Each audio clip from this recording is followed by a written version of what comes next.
नमस्कार। धूमिल पांडुलिपि में आप सबका स्वागत है। भूली बिसरी कहानी में आज सुनी कामतानाथ जी की कहानी संक्रमण। एक बयान पिता का। कहो तो स्टाम्प पेपर पर लिख कर दे दूं, यह घर बर्बाद होकर रहेगा, कोई नहीं रोक सकता। जिंदा हूं इसलिए देख देख कर कुड़ता रहता हूं। इससे अच्छा था मर जाता या फिर भगवान आंखों की रोशनी छीन लेते, वह ठीक रहता। ना अपनी आंख से देखता ना अफसोस होता। मुझको क्या, मेरी तो जैसे तैसे कट गई। अरे क्या नहीं किया मैंने इस घर के लिए। बाप मरे थे तो पूरा 1,500 का कर्ज छोड़कर मरे थे, और यह आज 40-45 साल पहले की बात है। उस जमाने में 1,500 आज का 1.5 लाख समझो, लेकिन एक एक पाई चुकाई मैंने। माँ के जेवर सब महाजन के यहाँ गिरवी थे, उन्हें छुड़ाया। जवान बहन थी शादी करने को, उसकी शादी की मानता हूँ। लड़का बहुत अच्छा नहीं था, बिजली कंपनी में मीटर रीडर था, लेकिन आज बेटे बेटियां अच्छे स्कूल में पढ़ रहे हैं। फूल कर कुप्पा हो रही है, पूरी सेठानी लगती है।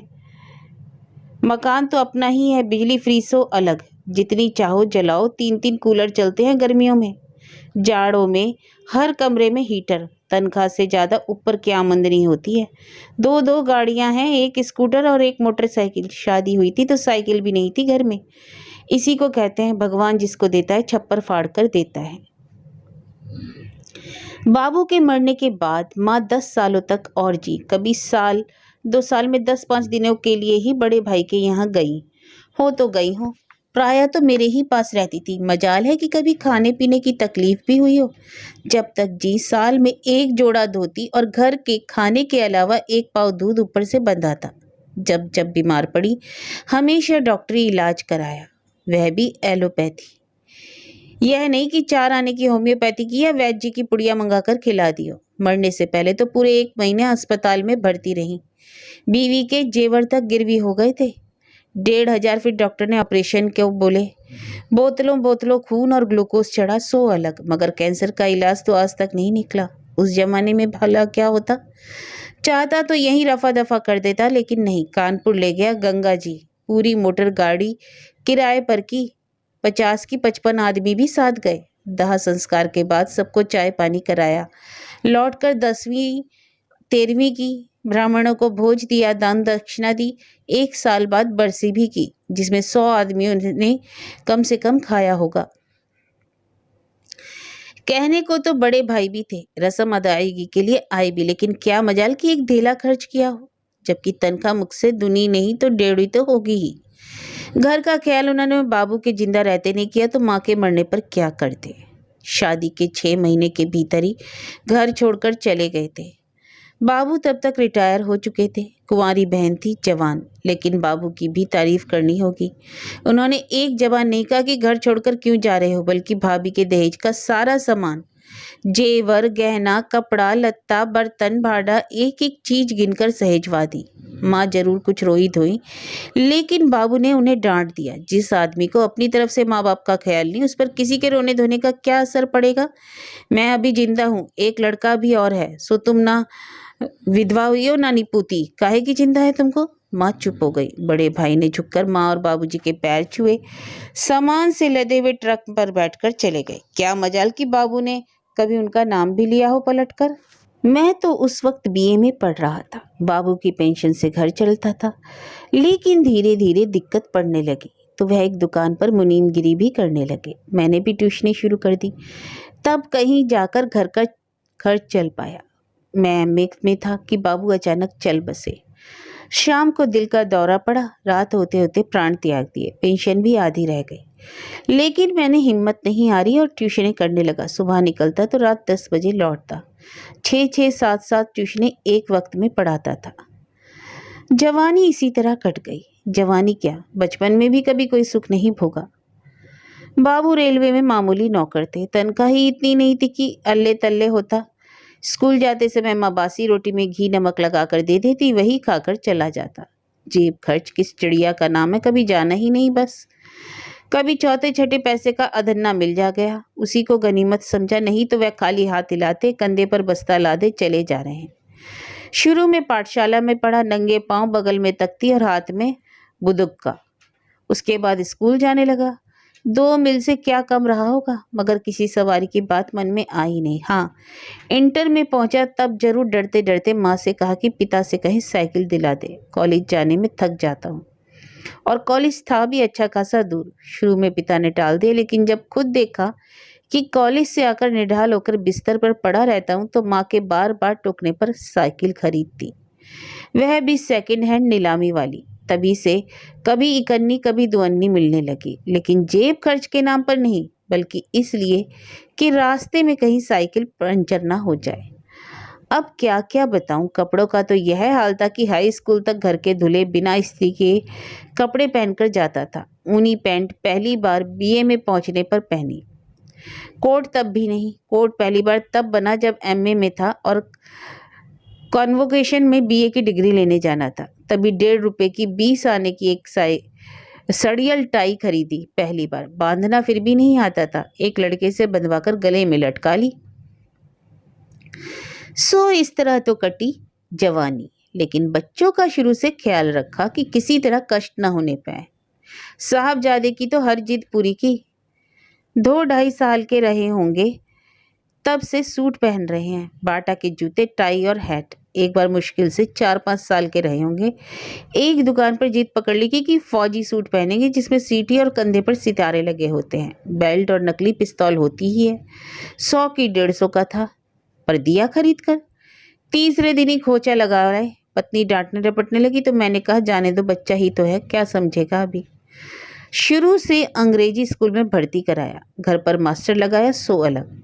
क्या मजाल खाने पीने में कोताही हो, घी दूध मक्खन अंडा जैम जेली सब, कि भैया इसमें ब्रेड खा लो बेटे, उससे खा लो। बेटे ने कहा गाना गाकर खिलाओ तो गाना गा के खिलाया। बेटे ने कहा मुर्गा बनकर खिलाओ तो मुर्गा बन के खिलाया। जैसे बेटा खाए, जैसे है खुश रहो। केजी में भर्ती कराया, तभी से सवारी, पहले रिक्शा फिर स्कूल बस, उसके बाद साइकिल। मुश्किल से 2-4 साल चली होगी कि स्कूटर की डिमांड आ गई। 9वीं की 10वीं में पढ़ रहे थे उस वक्त। बहुत समझाए कि 1-2 साल साइकिल और चला लो तब ले देंगे, मगर नहीं, साइकिल नहीं चलाएंगे, स्कूटर चलाएंगे, और वह भी बजाज का। चलाओ भाई, काहे की कोई साथ रह जाए। दिया लाकर 3000 की कितना ब्लैक भरा। मुश्किल से 2 साल चलाया होगा कि बोले अब मोटरसाइकिल लेंगे। क्यों भाई, स्कूटर में क्या हो गया, कुछ नहीं, नहीं पसंद। तबीयत हो आई कि एक कटाप दे खींच कर, लेकिन चुप रह गए। भाई जवान लड़के पर हाथ भी तो नहीं चला सकते। ठीक है, लो भैया मोटरसाइकिल। जेब खर्च तो जब से रुपया पहचानना शुरू किया तभी से ले जाने लगे। शुरू से तीसरे चौथे दर्जे तक तो चवन्नी अठन्नी, तब रुपया और 8वें की 90 से जो चाह माँ से झटक लिया, कभी 5 तो कभी 10। बीए में तो बाकायदा बैंक अकाउंट ही खुलवा दिया कि साहबजादे बड़े हो गए हैं, हिसाब किताब रखना, रुपया निकालना जमा करना सब सीख लें। कपड़ों का तो यह हाल कि 8वें दर्जे तक पहुंचे तो स्कूल की ड्रेस चली। 2-2 जोड़ी जूते, एक रेगुलर काले रोज के लिए, दूसरे सफ़ेद पीटी शू। उसके बाद फिर 9वें में पहुंचे हैं कि आज जीन्स चाहिए, कल जैकेट चाहिए, परसों जूते खरीदने। वह भी मामूली नहीं, बाटा की लिबर्टी के। यह भी नहीं कि एक जोड़ी, 2-2 3-3। गरज यह है कि हर तरह के नखरे उठाए कि साहबजादे को किसी तरह की कमी का एहसास ना हो। अब तो खैर अपनी मर्जी के मालिक हैं, नौकरी करते हैं, शादी होनी थी सो मैंने कर दी। भगवान की दया से एक बच्चा भी है, लेकिन चाल ढाल अभी भी वही है। कभी मर्जी आई तो 1000-1200 रुपये घर में दिए, नहीं तो उनकी बला से। उनको तो 2 वक्त का खाना चाहिए, बस घर क्या हुआ होटल ठहरा। 9 बजे से पहले कभी सोकर नहीं उठे, उठते ही बेड टी और अखबार। उसके बाद भाई साहब बाथरूम में कंघा शीशा क्रीम पाउडर सब अंदर निपट कर निकलेंगे। निकलते ही कपड़े कहाँ हैं, जूते किधर हैं, और साहब तैयार, लाइए खाना दीजिए। घोड़ा तक रातीब खाता है तो आराम से जुगाली करके खाता है, लेकिन यहाँ एक निगाह थाली पर, दूसरी घड़ी पर, जो ठूसते बना पेट में ठूसा और जूता चरमराते बाहर गैलरी में। मोटरसाइकिल की गद्दी के नीचे से कपड़ा निकालकर एक हाथ इधर मारा, एक हाथ उधर मारा। उसके बाद साहब घोड़े पर सवार, भट भट, और साहब 1 2 3। अब रात में लौटेंगे 10 की 11 बजे। कितनी ही बार कहा कि भाई दफ्तर से एक बार आ जाया करो, फिर भले चले जाओ। आजकल का जमाना तो देखो, खुलेआम दिन दहाड़े लूट मार के केस होते रहते हैं। एक्सीडेंट का यह हाल है कि कोई दिन ऐसा नहीं होता कि 2-4 मौतें ना हो। दिमाग में तरह तरह के डर बने रहते हैं। और फिर मेरी बात एक बार छोड़ भी दो, अरे कम से कम अपनी बीवी और बच्चे का ख्याल तो करो। 2.5 साल का है और बाप की शक्ल देखने को तरसता रहता है। जब पूछो पापा कहाँ हैं तो कहेगा ऑफिस गए हैं। ऑफिस ना हो गया जेल हो गया कि बिना जमानत पर छूटे बेचारे आए कैसे। अरे मेरी तो सारी उम्र किराए के मकान में कट गई। बीवी बच्चों को मेरे बाद परेशानी ना उठानी पड़े, इसलिए रिटायर होने से पहले जिंदगी भर की जमा पूंजी लगाकर मकान बनाया। दिन दिन भर ऊंट की तरह गर्दन उठाए धूप में खड़े रहे। चेहरा काला पड़ गया था। बालू मोरंग मिट्टी ईटा चूना लोहा लकड़ी अभी कुछ भी। क्या भूख और क्या प्यास, शरीर आधा रह गया था। क्या मजाल कि साहब कहीं चले जाएं, क्रीज ना बिगड़ जाएगी पतलून की। कभी मैंने कहा भी तो पढ़ाई का बहाना कर दिया। ठीक है भाई, मैं हूं ना भाग दौड़ करने के लिए, तुमको क्या जरूरत। तुमको अलग कमरा चाहिए रहने के लिए, लो अलग कमरा। मकान तो बना ही इसलिए है, तुम ही लोगों का है। लेकिन भाई मकान की देखरेख भी तो होती है, मकान भी तो देखरेख मांगता है। अब 10 साल बने हो गए और फिर आजकल सब सामान तो साला 2 नंबर का मिलता है। सीमेंट तक 2 नंबर की, मोरंग में मिट्टी, बालू में कचरा। सो भाई टूट फूट तो लगेगी ही। अब यह जीने के नीचे जो प्लास्टर निकल रहा है, अभी 1 महीने तक बित्ता भर उखड़ा था, अब एक हाथ हो गया। अब मुझसे तो बुढ़ापे में होता नहीं। कितनी बार कहा कि किसी दिन चले जाओ बाजार से एक राज और मजदूर पकड़ कर लाओ, बोरी 2 बोरी सीमेंट बालू जो लगे वह ले आओ और जहां जहां टूट फूट है ठीक करा लो। लेकिन नहीं, साहब बहादुर ने इस कान से सुना और उस कान से बाहर। चलो भाई, माना इसमें कुछ मेहनत पड़ेगी कि एक आध दिन का वक्त लगेगा। फाटक में ताला मारने में कौन मेहनत लगती है। लेकिन नहीं, यह भी तो साहब बहादुर की शान के खिलाफ है। आएंगे तो बाहर से ही पी पी करेंगे। कोई जाकर फाटक खोले तो साहब बहादुर फटफट करते मोटरसाइकिल पर बैठे बैठे अंदर घुसे। गैलरी से सीधे पोर्टिको में जाकर रुकेंगे। जिसकी गरज हो वह फाटक बंद करे। दो एक बार तो रात भर खुला पड़ा रहा। गनीमत है कि कोई कुछ उठाकर ले नहीं गया। और फाटक तो फाटक, एक बार तो कमरे का दरवाजा ही तक रात भर खुला पड़ा रहा।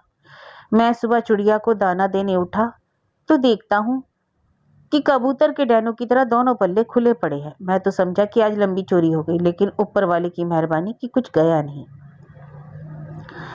पानी की मोटर तो कितनी बार रात रात भर चलती रही। पूरे आंगन में पानी पानी हो गया। यही हाल पंखा बिजली का है। चल रहा है पंखा तो चल रहा है, इससे क्या मतलब।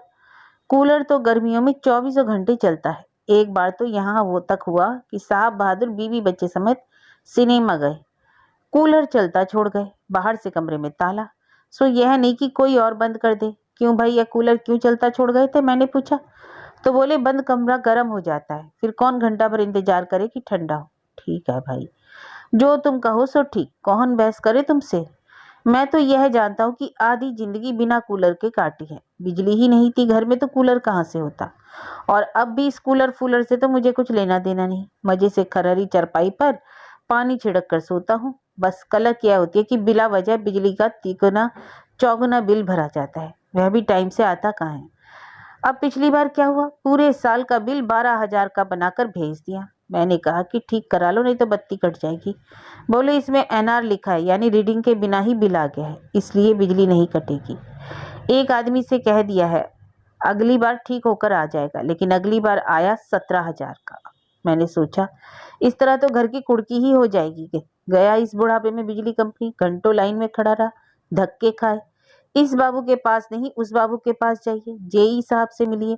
जेई साहब हैं कि गुलर का फूल हो गए, सुबह गए तो शाम को आइए, शाम को गए तो कल आइए।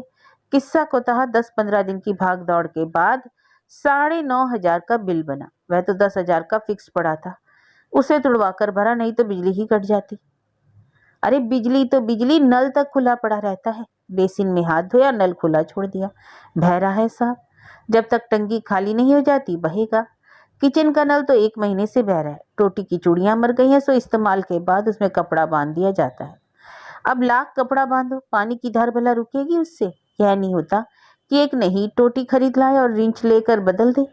बेत की कुर्सियों में कीले निकल आए, जो बैठता है उसी के कपड़े फट जाते हैं। सो कपड़े फटना मंजूर। यह नहीं होगा कि प्लास लेकर सारी कीले निकाल कर फेंक दे, उसकी जगह तार से कसकर बांध दे। छैनी, हथौड़ी, रिंच, प्लास, पेचकस सब लाकर मैंने रखे थे, लेकिन सब पता नहीं कहाँ चले गए। वक्त पर कोई चीज मांगो तो मिलेगी ही नहीं। आखिर ढूंढ ढांड कर सब औजार बक्से में बंद करके रखे, तब बचे। कम से कम 1.5 दर्जन ताले रहे होंगे घर में, लेकिन एक फाटक का ताला छोड़कर, वह भी इसलिए कि रोज बंद होता है, और ताले पता नहीं कहाँ गुम हो गए। 2-4 तो मुझे कबाड़ में पड़े मिले। मैंने पूछा कुंजी कहाँ है इनकी, तो जवाब मिला ये तो ऐसे ही कितने दिनों से बिना कुंजी के पड़े हैं। बहुत हल्ला किया मैंने, लेकिन कुंजी ढूंढे नहीं मिली। आखिर ताले वाले के पास ले जाकर नई कुंजियां बनवाई मैंने। मुश्किल से 5 रुपयों में सब ताले ठीक हो गए। नया ताला लेने जाओ तो 30 रुपयों से कम में ना आएगा। मगर यहाँ एक बार कह दिया गया, ताले खराब हो गए तो हो गए, फेंको सबको, जरूरत पड़ेगी तो फिर नए आ जाएंगे। पैसा बर्बाद हो तो हो, ताले तो ताले। सिलाई मशीन पड़ी जंग खा रही है। 10-15 साल से ज्यादा नहीं हुए खरीदे, किस्तों पर ली थी मैंने गुड़िया को सीखने के लिए। उसकी शादी हुई तो मैंने कहा दे दो उसको, ले जाए अपने साथ, लेकिन सब ने मना कर दिया। काहे को दे दो, इतना दहेज तो दे दिया है। मशीन की बात तय थी क्या पहले से, जो दे दें, घर में रहेगी तो काम आएगी। सो यह काम आ रही है। 25 बार मैंने कहा ले जाकर दुकान पर दे दो, ठीक हो जाएगी, लेकिन किससे फुर्सत है। जरा सा लिहाफ का खोल सिलवाना है, खिड़की दरवाजे के पर्दे बनने हैं, सोफे के तकिए के खोल सिले जाने हैं, चला जा रहा है सब दर्जी के यहाँ। दुगने तिगने दाम वसूल हो रहे हैं, लेकिन यहाँ किसको कलक है। यह तो बरतने व्योपरने वाली चीजों का हाल है। अब सुनिए खाने पीने चीजों के बारे में। महीने भर के राशन की लिस्ट बनिए कि यहाँ चली जाती है। वह जैसा उसकी समझ में आता है घर पर दे जाता है। तौल में तो पूरा होता ही नहीं होगा, क्वालिटी भी जो उसके पास है वही मिलेगी। चावल पुराने की जगह नया दे जाएगा। 10 मरतबा टोको कि भाई इसे वापस भिजवा कर बदलवा दो, तब कहीं बदलेगा, लेकिन इस बीच आधे से ज़्यादा इस्तेमाल हो चुका होगा। मंजन मंगाओ, कॉलगेट दे जाएगा, कोई लोकल मेड, साथ में प्लास्टिक का एक सड़ियल मग पकड़ा जाएगा कि इसके साथ फ्री गिफ्ट है भाई। अब एक तो गिफ्ट किसी मशरफ का नहीं, और मशरफ का हो भी तो क्या गिफ्ट के लिए घटिया सामान लिया जाएगा। मेरे हाथों जब तक राशन आया, बाजार के मिल का आटा कभी नहीं आया। देख पसंद करके बढ़िया गेहूं के 68 की किसी और अच्छी क्वालिटी का लाता था मैं। माँ के जमाने में तो खैर गेहूं बाकायदा धोया जाता था, लेकिन बिनने परोचने का काम उसके बाद तक चला है। इंटर में पढ़ता था, तब तक कंधे पर बोरी रखकर पिसाने ले जाता था, उसके बाद साइकिल पर।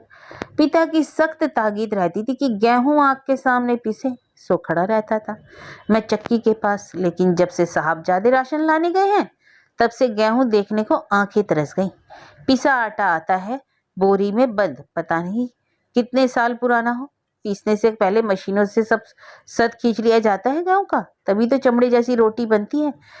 लेकिन भाई कौन कहे, एक बार कहा तो बोले आप खाली ही तो बैठे रहते हैं, रिक्शे पर लदवा कर ले आया कीजिए गेहूं, माँ साफ कर दिया करेगी, पिसा लाया कीजिएगा। मैं चुप रह गया। सब्जी का तो यह हाल है, जो दरवाजे पर बिकने आ गई ले ली गई, सड़ी हो या गली, दाम ज्यादा सो अलग। लेकिन साहब बहादुर इतनी तकलीफ गवारा नहीं कर सकते कि बाजार से जाकर ले आए। अरे भाई कौन रोज रोज जाना है, घर में फ्रिज है ही, और चलता भी 12 महीने है। सो एक बार जाकर 3-4 दिनों के लिए लाकर रख दो। ताजा सब्जी दाल और गरम गरम फुलके, घर के पिसे आटे के, उनकी बात तो ही और कोई होती है। लेकिन नहीं साहब, किसको फुर्सत है। तब तो बला से किसी के पेट में दर्द हो, अपच हो कि अफरन, पेचिश हो कि डायरिया, खाने पीने का जो ढंग है वही रहेगा। बीमार जिसको पड़ना हो पड़े, इलाज कराए भुगते। एक ही हमारा टीवी क्या आ गया, जिसको देखो वही उससे चिपका है। दाल चूल्हे पर चढ़ी है, कुकर की सीटी की आवाज कान में पड़ गई तो उठकर गैस धीमी कर दी, नहीं तो दाल जल रही है तो जले, दूध उबल रहा है तो उबले। और घर की सफाई का तो आलम यह है कि पूरे घर में मकड़ी के जाले लगे हैं। छिपकलियां अंडे बच्चे दे रही हैं, जहां देखो काकरोच टहल रहे हैं, झिंगुर फुदक रहे हैं। मक्खी मच्छर तो खैर घर का हिस्सा बन ही गए। मैरी आती है, फर्श पर झाड़ू लगाकर चली जाती है, गंदे संदे पानी से पोंछा मार देती है। लेकिन भाई फर्श ही तो घर नहीं है, दीवारें और छतें भी तो हैं, वे भी सफाई मांगती हैं। ना सही रोज, हफ्ते में एक दिन सही। बांस में ब्रश बांधकर घर के सभी जालों को साफ करें, पूरे घर को फिनाइल से धोएं। क्या है डीडीटी उस परिमिति से छिड़के। भाई घर घर का तो एहसास होने लगा। बस उस दिन टीवी पर धूल दिख रहा था, धूल में बड़े बड़े कीड़े हैं, डस्ट माइट का नाम क्या था, नंगी आंखों से तो दिखा ही नहीं देता। यदि आप दूरबीन से देखेंगे तो आप देखेंगे वह खुशी खुशी सोफे के कुशन के कवर को कुतर रहा था। देखकर मुझे बड़ा आश्चर्य हुआ। इसलिए पहले तीज पर्व, होली, दिवाली पर पूरे घर में रौनक हुआ करती थी। इसलिए पहले लेकिन अब घर में त्योहार का मैना और गंदगी जमा हो जाएगी महीनों से।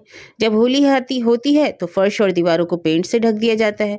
दिवाली के बाद कुछ जगहों पर दीवारों पर मोम चिपका होता है। 2-4 किलो पटाखों का कूड़ा फैला हुआ है। महीनों से गंदगी जमा है। अब देखिए, बाथरूम का फ्लश टैंक 3 महीने से लीक हो रहा है। जब तक आप सीट पर बैठे हैं, आपके बगल में पानी टपक रहा है। मैंने प्लम्बर को बुलाने और दिखाने के लिए 10 बार भुगतान किया। यदि नहीं तो एक नया टैंक स्थापित करें। अगर आप सीट पर बैठते हैं तो आपके सिर पर पानी टपक रहा है या दीवार को पानी से भर देता है, लेकिन किसके पास खाली समय है भाई? ठीक है भाई, जो हो रहा है उसे होने दो। मुझे अपने साथ कौन ले जाना है? जीवन के 2 वर्ष शेष है, इसे इसी तरह ही काटा जाएगा। नंबर 2, बयान पुत्र का। पापा शर्तिया जिद्दी हो गए हैं। सेवानिवृत्ति के 6-8 महीने बाद तक तो ठीक रहे, उसके बाद ना जाने क्या हुआ, सारी रात बड़बड़ाते ही रहते हैं। जरा सी बात पर उन्हें गुस्सा आने लगता है, कभी किसी पर तो कभी किसी पर बिगड़ना। वे मुझसे सबसे ज़्यादा नाराज है। उन्हें शायद ही मेरी कोई बात अच्छी लगी हो, जबकि आज तक मैंने उनकी किसी भी बात का जवाब नहीं दिया, चाहे वह मुझे कितनी भी बुरी क्यों ना लगे। सबसे बड़ी नाराज़गी उन्हीं से है कि मैं सीधे ऑफिस से घर क्यों नहीं आता। कहा जाता है कि घबराहट होती है, सड़कों पर डकैती और हत्याएं होती है, दुर्घटनाएं होती है। अब कौन समझाएगा कि मैं जल्दी आने से बचूंगा? दुर्घटना होनी है वो तो होकर रहेगी, लेकिन देर से आने पर भी दुर्घटना की संभावना कम हो जाती है क्या? उस समय सड़कों पर उतनी भीड़ नहीं होती जितनी ऑफिस से निकलते समय होती है। लूट की बात करते हैं तो यह व्यापक दिन के उजाले में होता है। रात को लुटेरा सोचेगा कि इस समय तो वह अपने इतना चुपचाप चल रहा है, उसके पास क्या होगा, जाने दो। खैर, मुझे बताओ, काम से सीधे घर आने पर मुझे क्या करना चाहिए? इन झाड़ियों को सुनो, आटा पीस ले, क्या मैं सब्जियां लाऊं? क्या मुझे इसमें अपना पूरा जीवन व्यतीत करना चाहिए? अरे दुनिया चक्की का आटा खाती है, ISI ब्रांड है, बोरी में बंद आता है, लेकिन इनसे कौन लड़ सकता है? कहती हैं कि इससे में आटा खराब हो जाता है। मिलों में पीसने से पहले गेहूं की सारी भूसी निकाल ली जाती है। इसकी रोटी और चमड़े की रोटी में कोई अंतर है क्या? हाथों से चिपक जाती है, यह कई दिनों तक चिपकी रहती है। सारी दुनिया तो खा रही है, उसके हाथों से नहीं चिपकता, इन्हीं के हाथों में चिपक जाती है। सब्जी के दरवाजे लिए जाते हैं, उस पर भी नाराज होते हैं। कहा जाता है कि ठेले पर बासी सब्जियां मिलती हैं। अब बताओ, अगर ऐसा हो जाए तो 4 दिन तक एक ही सब्जी बिकती तो गरीब सब्जी उत्पादकों ने कारोबार ही किया है। हाँ भाई, मुझे बकवास लगता है। सारा संसार कहता है, खाता है। मैंने अपने सामने किसी को भी खेत में से सब्जी तोड़ते हुए तो नहीं देखा, लेकिन नहीं, समय से घर लौटने की जिद करें। अब अगर कुछ कहूँ तो बुरा होगा। खुद तो घंटों शतरंज खेलते थे, रात के 12 बजे तक अंकल शर्मा के दरवाजे पर बैठे रहते थे, फिर भूल जाते थे। मैं 3-4 बार फोन करता था, फिर उठ जाता था। ऐसा लगता है कि बदतर हो रहा है, इतना अलग। इतना ही नहीं, माँ बताती है कि एक समय में वे तो रात भर गायब रहते थे। भाटिया साहब नहीं थे। पपलू उस फ्लैश को अपने घर पर बजाता था और 1-2 बार तो पूरी तनख्वाह भी चली गई। कितनी बार पीकर लौटते थे, बिस्तर पर उल्टी किया करते थे, लेकिन उसका वह समय कौन याद करता है? अब मैं क्या कह सकता हूँ। माँ तो यहाँ तक कहती है कि बरेली ट्रांसफर पर चला गया होता तो उनके बगल में कपूर होता। LIC मेरे पास एजेंट थे, फिदा अपनी पत्नी पर थी। देखो तो यहीं बैठ जाते हैं, भाभी जी भाभी जी भाभी जी, जो भी भाभी जी, आपके हाथ से बनी चाय का क्या कहें, आपके हाथों की तेरी अफवाह। उन्होंने 100 बार उद्यत किया कि वे बचपन या लड़कपन में पैदल ही स्कूल जाते थे। कोई जेब खर्च नहीं मिलता था। BA MA तक सूट टाई नहीं पहनी, जैम जेली का तो नाम तक नहीं सुना। मेरी माँ यानी मेरी दादी बासी रोटी में नमक डालकर देती थी, वह खाकर पढ़ने चले जाते थे। तो भाई, किसको ताना मार रहे हैं? क्या यह मेरी गलती है? सच तो यह है कि ठंड पड़ रही थी, उस समय जैम जेली नहीं थी, तो आप खाते क्या? जीन्स या जैकेट प्रचलन में नहीं थे तो उन्हें कैसे पहनते? यही वह लूट थी जिसे वे घर से खाते पीते थे। वे ऊनी पतलून और कपास पहनते थे, और अगर वे पहले पैदा हुए होते तो गुरुकुल में पढ़ते। वह एक लंबी चोटी रखते, लंगोटी बांधते, हाथ में डंडा लेकर घर घर भीख मांगकर आटा लाते तो उसे 2 रोटियां मिलती। सबसे बड़ी उपलब्धि तो यह है कि घर बनाया है। यह बात उन्होंने 100 बार कही है। मुझे लगता है शाहजहां ने ताजमहल बनवाने के बाद ही भी इसने इतना नहीं दोहराया होगा। लेकिन भाई ठीक है, यदि आप इससे संतुष्ट हैं तो दिन भर इसका जाप करें। लेकिन मतलब यह नहीं है कि घर बनाया गया था। वह जो कह रहे हैं वह यह है कि उसने घर बनाकर मुझ पर उपकार किया। अब अगर मैं पलट कर कहूँ कि मैंने घर बनाने को कहा तो बात बिगड़ जाएगी। बाबा किराए के मकान में रहते थे, वह तुम्हारे लिए नहीं बना था। आपने सही किया। अगर आपने नहीं बनाया होता तो अगर मुझे इसकी आवश्यकता होती तो मैं इसे बना लेता, और अगर घर ना बना होता तो क्या हम सड़क पर पड़े होते? क्या पूरी दुनिया अपने ही घर में रहती है? खैर, अब घर बन ही गया है तो नहीं गिरेगा। जी हाँ, 10 साल बीत चुके हैं, और अगर बन भी गया तो थोड़ा टूटेगा तो जरूर। तो यह घर तो में तो होता ही रहता है, लेकिन नहीं, यदि आप थोड़ा सा भी प्लास्टर उखड़ता हुआ देखें तो आप उसे 100 बार फाड़ देंगे। हम बिजली की रोशनी से लेकर सूरज की रोशनी तक 25 बार इसका निरीक्षण करेंगे। इतना ही नहीं, घर का सारा प्लास्टर टूट जाएगा और आप देखेंगे कि कहीं खोखला तो नहीं है। आप जोड़ देंगे कि मैकेनिक को पकड़ कर लाया जाए, मजदूर को पकड़ लिया जाए, जल्दी ठीक हुई है। मानो दुनिया का सबसे महत्वपूर्ण काम इस प्लास्टर को ठीक करना है। इतनी जल्दी में समझता हूँ पुरातत्व विभाग सबसे बड़ी ऐतिहासिक इमारतों की मरम्मत में भी नहीं दिखेगा। चलो साहब, यह तो प्लास्टर है कि जल्दी ठीक नहीं हुआ तो और गिरेगा, और उनके तर्क के अनुसार आज प्लास्टर गिर गया है, कल ईंटें गिरेंगी, परसों तो पूरी दीवार ही गिर जाएगी। लेकिन मकड़ी के जाले से तो घर नहीं टूटेगा। लेकिन नहीं साहब, अगर किसी कोने में जाल दिखाई दे तो पूरा घर सर पर उठ जाएगा। अब पत्नी को क्या करना चाहिए? सुबह उठते ही उसमें खटास आने लगती है। सबके लिए चाय बनाना, बच्चे की देखभाल करना, खाना बनाना, टिफिन बनाना, कपड़े धोना और बांस लेकर जाला साफ करना। यह माँ से नहीं हो सकता। वह तो वैसे भी घटिया से मजबूर है। एक बार घर में एक चूहा दिखाई दिया। फिर क्या था, उन्होंने जोर देकर कहा कि वे चूहेदानी खरीद कर लाते हैं। भी ले भी आया भाई, लेकिन चूहा 15 दिन तक पकड़ा नहीं गया। 16वें दिन एक चूहा फंस गया। अब समस्या यह है कि इसे छोड़ा कहाँ जाए। नई कॉलोनी है, किसी का दरवाजा पर छोड़ो तो बहस करने लगो। आखिर उसने मोटरसाइकिल पर चूहादानी लगाई और उसे 4 किलोमीटर दूर रेलवे लाइन के किनारे ले गया और चला गया। अगले दिन फिर एक चूहा दिखाई दिया। मुझे नहीं पता कि यह वही था या कोई और। मुझसे पूछा, कहाँ छोड़ा था? मैंने खींच कर कहा, जहां छोड़ा था वहां छोड़ा था। अब की पकड़ में आए तो आप खुद छोड़ आइएगा। छिपकलियों के पीछे पड़े रहते हैं। शुरू में तो डंडा मारते फिरते थे, उस चक्कर में दीवार पर लगी तस्वीर गिरा दी। हुसैन की पेंटिंग थी, रेयर, पूरे 8 रुपये 12 आने की लाया था। 25 रुपये मड़ाई दिए थे। छिपकली का तो पता नहीं कहाँ चली गई, पूरा शीशा चकनाचूर हो गया। अब कौन इनको समझाए कि छिपकलियां इस देश में हैं तो हैं, ये जाने वाली तो नहीं। खैर चलिए, मान लिया कि बहुत मेहनत करके छिपकली को एक बार आप भगा भी देंगे, लेकिन झिंगुर का क्या करेंगे? वह तो कमबख्त दिखाई भी नहीं देता, किस दराज की सुराख में बैठा बोल रहा है। लेकिन उससे भी इनको शिकायत। अब कौन बताए इनको कि अमेरिका के व्हाइट हाउस तक में झिंगुर घुस चुका है। वह कौन थी? First lady. उस वक्त मैडम बुश की रिगन रात भर नींद नहीं आई उनको। दूसरे दिन प्रेसिडेंट हाउस का सारा अमला झिंगुर ढूंढने में जुटा। तब कहीं 3-4 घंटे की मेहनत के बाद पकड़ में आया। सो इतना प्रबंध तो मैं कर नहीं सकता, 150-200 आदमी झिंगुर पकड़ने में लगा दूं। इधर कुछ दिनों से एक नया फिक्रा इजाद किया है। यह घर नहीं है, कबाड़ खाना है। अरे भाई, कौन सा ऐसा घर है, वह भी हिंदुस्तान में, जहाँ 2-4 इधर उधर की फालतू चीजें ना हो। और सबसे बड़ा कबाड़ खाना तो खुद खोले हैं। ठीक है, एक बड़े से बक्से में पता नहीं क्या क्या भरे रखे हैं, नट बोल्ट, कील, पेच, तार, जाली, पुराने कब्जे, बिना ताले की चाबियां और ना जाने पता नहीं क्या क्या। सड़क पर चलते कहीं कोई लोहे का टुकड़ा, छर्रा, गोली कुछ भी पड़ा दिख गया, उठाकर ले आएंगे और बक्से में बंद कर देंगे कि कभी काम आएगा। एक और बक्से में हर तरह के औजार रखे हैं, स्क्रू ड्राइवर से लेकर रिंच, प्लास, छैनी, हथौड़ा तक। और एक छोटी सी आरी भी ले आए हैं कहीं से, वो भी उसी में बंद किए हैं। एक बार सनकिया गए तो घर भर में खोजबीन कर 4-5 पुराने ताले निकाल लाए कहीं से। कहने लगे कि इन तालों की चाबियां कहाँ हैं। अब चाबियां कहाँ से आए? बाबा आदम के जमाने के ताले, पता नहीं कब से खराब पड़े होंगे। लेकिन नहीं, जिद पकड़ गए हैं कि जब ताले घर में आए हैं तो उनकी चाबियां भी तो आई होंगी। कौन कहता है नहीं आई होंगी, लेकिन चीजें खोती भी तो हैं, कहीं खो गई होंगी। मगर वह जिद पकड़े रहे। एक तरफ से सबको हलकान कर डाला। पूरे 1 सप्ताह तक चाबी खोजो अभियान चला।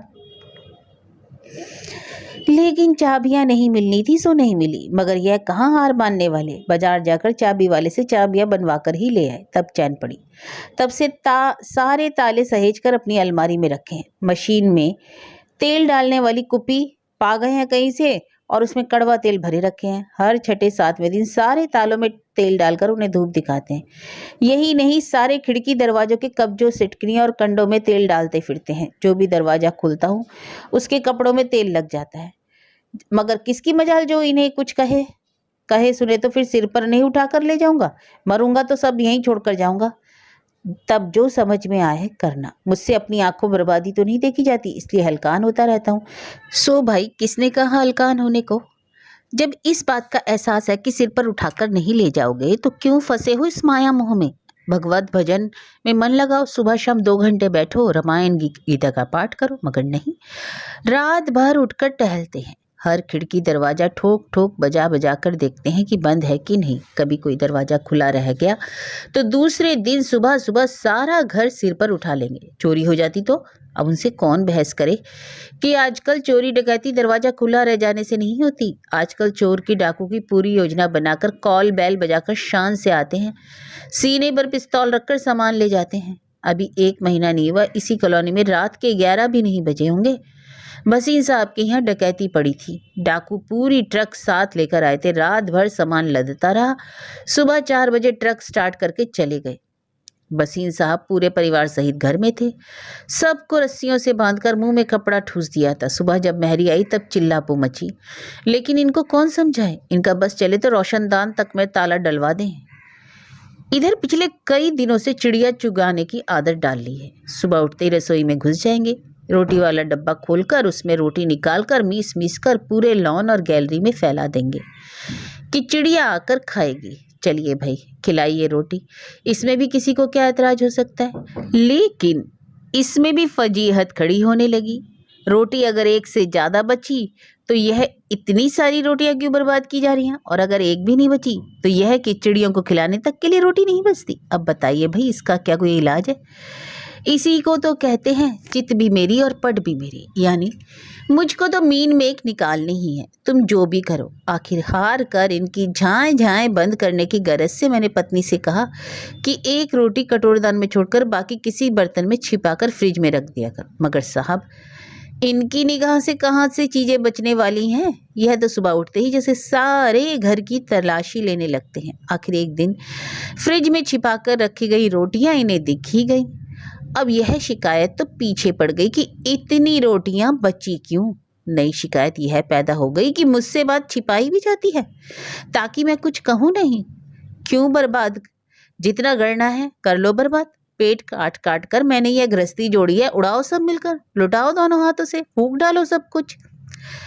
अजब अजब आदतें बना ली है। कपड़े लत्ते की कोई कमी नहीं है, लेकिन इसके बावजूद फटी तहमद पहने नंगे बदन बाहर बरामदे में बैठे रहते हैं। इसी तरह सौदा भी लेने चले जाएंगे। कुछ कहो तो कहेंगे गांधी जी भी तो लंगोटी पहनते थे, उन पर किसी ने तो उंगली नहीं उठाई। वही पहने पहने विलायत गए थे, वहां के राजा के साथ बैठकर खाना भी खाया था। अब कीजिए बहस, कर सकते हैं। गर्मी भर 2-2 कूलर चलते हैं, लेकिन अंदर नहीं सोएंगे, बाहर खुले में सोएंगे। वह भी बान की चारपाई पर। 3-3 फोल्डिंग है घर में, लेकिन उस पर नहीं लेटेंगे, बान की चारपाई पर ही लेटेंगे। वह भी बिना कुछ बिछाए, पानी में भिगोकर नंगे बदन पड़े रहेंगे। कोई देखे तो यही कहेगा ना घर का नौकर होगा, तभी तो बेचारा बिना बिस्तरे के पड़ा है। एक और खबर सवार रहती है, बिजली बेकार ना हो भाई। इसमें कौन असहमत हो सकता है। चलो भाई ठीक ही है, यह तो सरकार भी कहती है, रेडियो दूरदर्शन पर भी विज्ञापन आते हैं। लेकिन अब ऐसा भी तो नहीं हो सकता कि आदमी बेडरूम में टॉयलेट जाए तो बत्ती पंखा बंद करके जाए, घंटी बजने पर बाहर निकल कर देखने जाए तो कमरे की बत्ती ही गुल करके जाए। लेकिन इनका यही मतलब है कि 1 सेकंड भी बत्ती बेकार ना जले। किचन में दाल चढ़ाकर पकाने बाहर कमरे में सब्जी काटने बैठे तो वहां की बत्ती गुल कर दे। फिर चाहे बिल्ली टहले या छछुंदर, बाथरूम की बत्ती खुली देखेंगे तो दरवाजा खोलकर झांकने लगेंगे कि कोई अंदर है या नहीं, या बत्ती ऐसे ही जल रही है। जहां भी कोई बत्ती जलती देखी और किसी को वहां नहीं पाया, फौरन बत्ती ऑफ कर देंगे। पंखा चलता देख लिया कहीं और किसी को आसपास नहीं पाया, फौरन बंद कर देंगे। एक बार पानी की मोटर खुली रह गई, अब पता नहीं किसने खोली थी, बहरहाल रह गई तो रह गई, मगर नहीं साहब, क्यों रह गई? हफ्तों इंक्वायरी करते रहे, बस चलता तो जांच कमीशन बिठा देते। बैठे बैठे बेमतलब की चीजों से उलझते रहते हैं। उस दिन तो खामखा बखेड़ा ही खड़ा कर दिया। बाथरूम के फ्लश की टंकी कुछ दिनों से लीक कर रही थी। कास्ट आयरन की पुराने जमाने की टंकी, कहीं से हो गई होगी क्रैक। ऐसा नहीं कि मैंने नहीं देखा, आखिर में मैं भी तो इसी घर में रहता हूँ, लेकिन अलादीन का चिराग तो किसी के पास नहीं, घिसा नहीं कि जिन हाजिर। बोलिए मेरे आका, क्या हुक्म है? टंकी ठीक करनी है भाई, लीजिए। हो गई, प्लम्बर को पकड़ लाना पड़ेगा, वह देखेगा तब बताएगा कि क्या गड़बड़ी है, इसी में मरम्मत हो जाएगी, बदलनी पड़ेगी। 2 बार मैं जा चुका था, लेकिन प्लम्बर तो आप जानते हैं छोटे मोटे कामों के लिए आसानी से राजी होते ही नहीं। 100 बार दाढ़ी में हाथ लगाओ तब कहीं 70 नखरे करके आएंगे। वैसे ऐसी कोई आफत भी नहीं थी। टॉयलेट इस्तेमाल करने से पहले फ्लश कर दो या फिर टंकी का नल नीचे से बंद कर दो। और इस सब की भी क्या जरूरत, दूसरा टॉयलेट भी तो है घर में, उसको इस्तेमाल करो तब तक। मगर नहीं, खबत सवार इनको की टंकी ठीक होनी ही है। इस बीच किसी दिन टीवी पर एमसिल का कोई विज्ञापन देख लिया, बस फिर क्या था, बांधी तहमत और बाजार जाकर खरीद लाए 1 पैकेट। घुस गए बाथरूम में स्टूल लेकर, तभी जाने क्या हुआ, स्टूल से पैर फिसला कि भगवान जाने क्या हुआ, नीचे आ रहे। 3 दिन अस्पताल में पड़े रहे। एक्सरे हुआ तो पता चला कूल्हे की हड्डी टूट गई, ऑपरेशन करना पड़ेगा, लोहे की रॉड डाली जाएगी, तब चलने फिरने लायक होंगे। कम से कम 15,000 का लटका है। ऑफिस की क्रेडिट सोसाइटी और पीएफ दोनों से लोन अप्लाई कर दिया, मिल जाएगा तो ठीक, नहीं तो बीवी के जेवर बेचने पड़ेंगे। बेचूंगा, और रास्ता भी क्या है। अब एक बयान माँ का। आज इनको मरे पूरे 6 महीने हो गए। आज ही के दिन लगभग इसी समय इन्होंने प्राण त्याजे होंगे। अच्छे भले स्ट्रेचर पर लिटाकर ऑपरेशन थिएटर में ले जाए गए और लाश बाहर निकाली। डॉक्टरों का कहना था कि हार्ट फेल हो गया, पहले से खराबी थी इसलिए ऐसा हुआ। अब भगवान जाने, हार्ट फेल हुआ कि कोई कह रहा था बेहोशी की दवा ज़्यादा दे दी जिससे होश ही नहीं आया। पिंटू तो डॉक्टरों को मारने पर उतारू था, किसी तरह मान ही नहीं रहा था। उसका कहना भी ठीक था कि हार्ट पहले से चेक क्यों नहीं कर लिया, हार्ट कमज़ोर था तो ऑपरेशन थिएटर में लेके क्यों गए, पहले हार्ट का इलाज हो जाता, नहीं होता तो ऑपरेशन होता, नहीं होता उठ बैठ ना पाते, यही तो होता, जिंदा तो रहते। सब ने उसको पकड़ लिया, नहीं तो मारे बिना ना छोड़ता वह डॉक्टर को। फंड से कहाँ से पैसा निकालकर फीस भरी थी बेचारे ने, पूरे 10,000 गिना कर रख लिए। तब डॉक्टर ऑपरेशन थिएटर में ले गया। डॉक्टर क्या है, जल्लाद है, जल्लाद सब। मुझे तो लाश देखते ही बेहोशी का दौरा पड़ गया था। पता नहीं कितने छींटे पानी के मारे लोगों ने, कोई इंजेक्शन भी दिया गया शायद, तब कहीं जाकर होश आया। देखा सब लोग पिंटू को पकड़े हुए समझा रहे हैं कि जिसको जाना था वह तो चला गया, अब फौजदारी से क्या फ़ायदा। मौत पर किसी का बस आज तक चला है कि आज ही चलेगा। जिसकी मिट्टी जहाँ लिखी होती है मौत उसको वहीं घसीट ले जाती है। इनकी मिट्टी ऑपरेशन थिएटर में लिखी थी।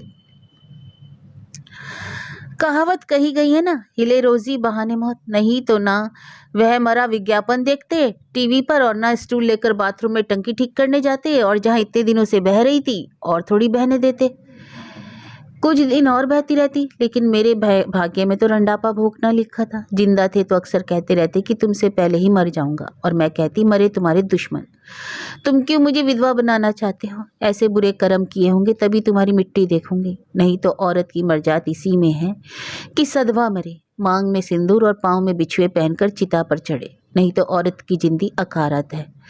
वह कहते ना, यह सब पुराने जमाने की बातें हैं। आजकल औरतों के मरने से आदमी को ज़्यादा कष्ट होता है, और आदमी के मरने से औरत को उतना नहीं होता। और फिर तुमको क्या चिंता, तुम्हारा जवान कमाऊ बेटा है, बहू है, पोता है, तुमको हमारी कमी नहीं खलेगी। पर तुम मर जाओगी तो मुझे कौन पूछेगा, पिंटू को ही देख लो।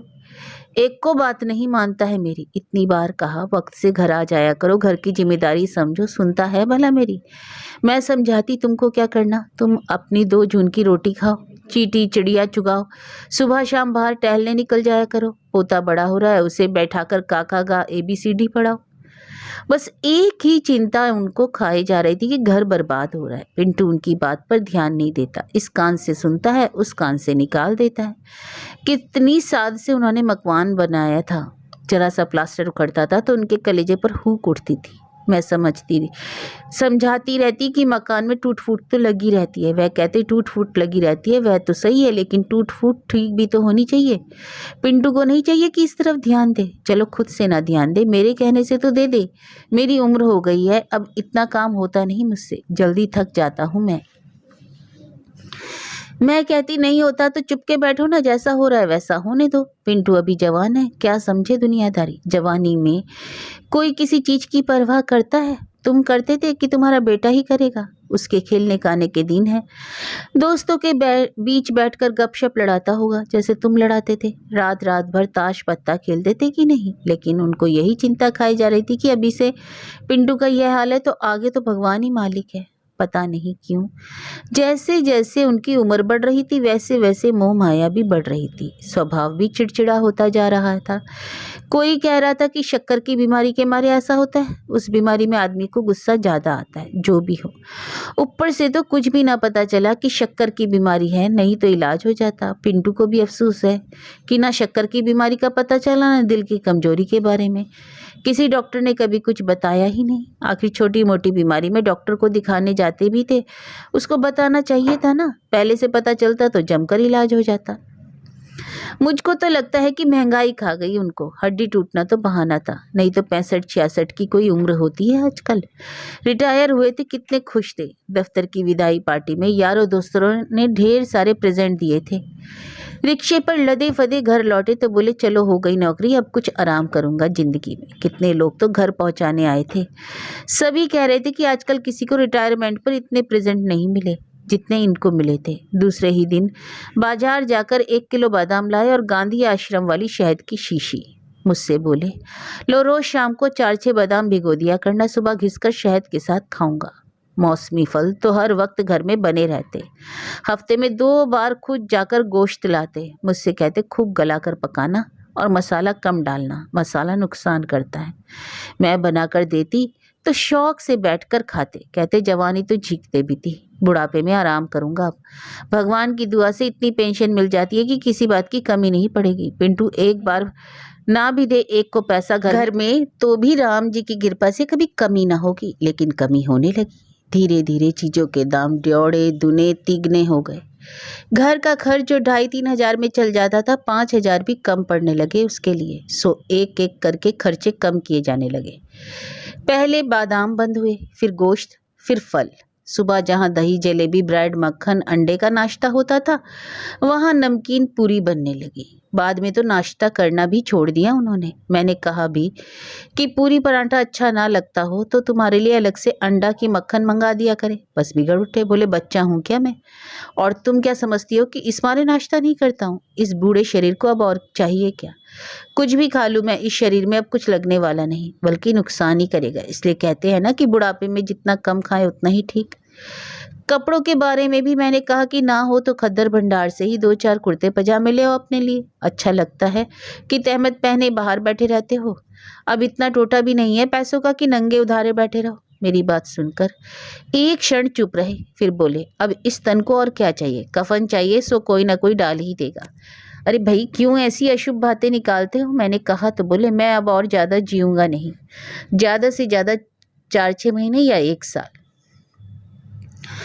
सो वह तो चले गए, मगर इधर पिंटू को पता नहीं क्या होता जा रहा है। उनके मरते ही जैसे उसके चेहरे की रौनक ही खत्म हो गई। जब देखो तब गुमसुम बना बैठा रहता है। दफ्तर से सीधे घर आ जाएगा, कमरे में कुर्सी पर बैठा अखबार या कोई किताब लिए पढ़ता रहेगा। कितनी बार मैंने कहा कि शाम को घूम फिर आया करो, कहीं दोस्तों के यहाँ चले जाया करो, लेकिन क्या मजाल कि दफ्तर के अलावा कहीं चला जाए। हाँ, दूसरे तीसरे दिन थैला लटका कर सब्जी लेने जरूर चला जाता है, या फिर सुबह सुबह दूध लेने चला जाता है। पहले घोसी घर पर दे जाता था, उसे मना कर दिया, कहने लगा इसमें पानी मिला होता है। बात सही भी है, अब तो दूध दूध लगता है। 1 अंगुल मोटी मलाई पड़ती है, नहीं तो पहले मलाई के नाम पर झाग भले निकाल लो। चम्मच 2 चम्मच मलाई आंख अनजाने भर की भी नहीं निकलती थी। मिल का पिसा आटा लेना भी बंद कर दिया। महीने 2 महीने पर बाजार से गेहूं ले आता है, मैं बीन पछोड़ देती हूँ।